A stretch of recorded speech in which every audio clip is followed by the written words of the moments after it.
Well, good morning. This morning we are continuing our sermon series called Rich Beyond Our Wildest Dreams. Rich Beyond Our Wildest Dreams. And as a matter of fact, today is the final message in that sermon series. And we call it that because the part of the Bible that we've been going through, Romans chapter 8, is one of the coolest, one of the most exciting and inspirational parts of the entire Bible. And each week, basically, in this sermon series, we have been discovering a new blessing that we have because of our faith in Jesus. And if you were here last week, we talked about the importance of hope.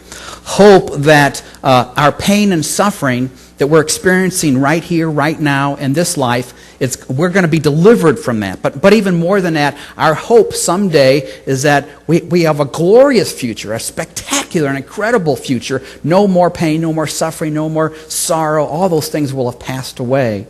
And we talked about how powerful hope is in terms of helping us to persevere through difficult times here on earth.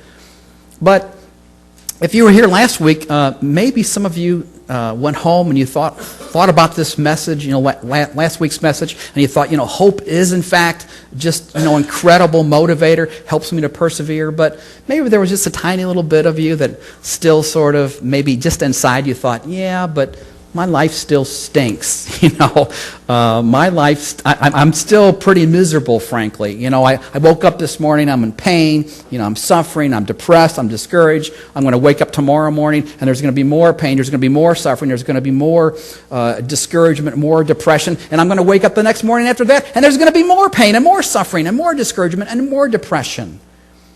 Anybody sort of have any of those little thoughts, maybe? Life can be very, very difficult here. And because of that, what we experience during this lifetime can really take its toll on us. And maybe last week you also had a couple thoughts like, well, you know what, Chris? The hope is, that is awesome. And it does help me to persevere somewhat here on earth. But the bottom line is, I'm going to wake up tomorrow. I'm going to go to work. I'm going to come home. I'm going to go to bed. The next morning, I'm going to wake up. I'm going to go to work. I'm going to come home, and I'm going to go to bed. And the next day, I'm going to wake up. I'm going to go to work. I'm going to come home, and I'm going to go to bed. And maybe, just maybe, and in addition to the pain and suffering, maybe you're just sort of overwhelmed because your life just seems monotonous. Are we going anywhere with this, God? Why am I here on earth? Everything seems random. Things kind of seem meaningless. Everything is disconnected. And, why am I even here? Did anybody ever had any of those thoughts? Maybe last week, maybe, previously? Well, if you have had those thoughts, first of all, I think it's normal, okay? Second of all, I would also say that today is a perfect day for you to be here today because we're going to talk about how to sort of deal with those feelings. And as we're going to find out, if you're a follower of Jesus, your life has meaning. Your life has value.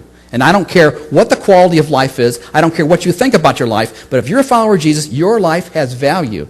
More than that, as we're going to talk about today, as if you're a follower of Jesus, every single thing that happens in your life, everything, it all has meaning.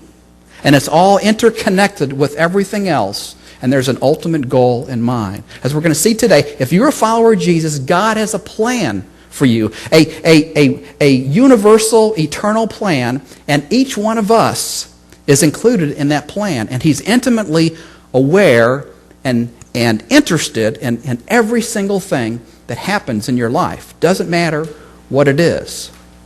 But the bottom line is, let's just be honest here. Despite hearing my wonderful words there, that my little mini sermon that I just gave just now, some of you are still thinking, yeah, but my life stinks, Chris. Some people just can't get past the pain. They can't get past the suffering. They can't get past the seeming meaninglessness, randomness.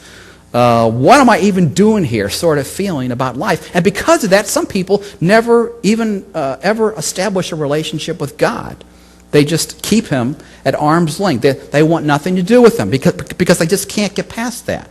And it's in part because of that attitude of some people, and I used to be there, okay, before I became a Christian. It's in part because of that Times Square Church, you maybe you've heard them, Times Square Church in Times Square, New York City. They have started this massive ad campaign, and it's called God Is. God Is. As a matter of fact, I think we have a graphic of that. Yeah, there it is. There it is. Advertising campaign. Massive campaign right now in New York City at this very moment.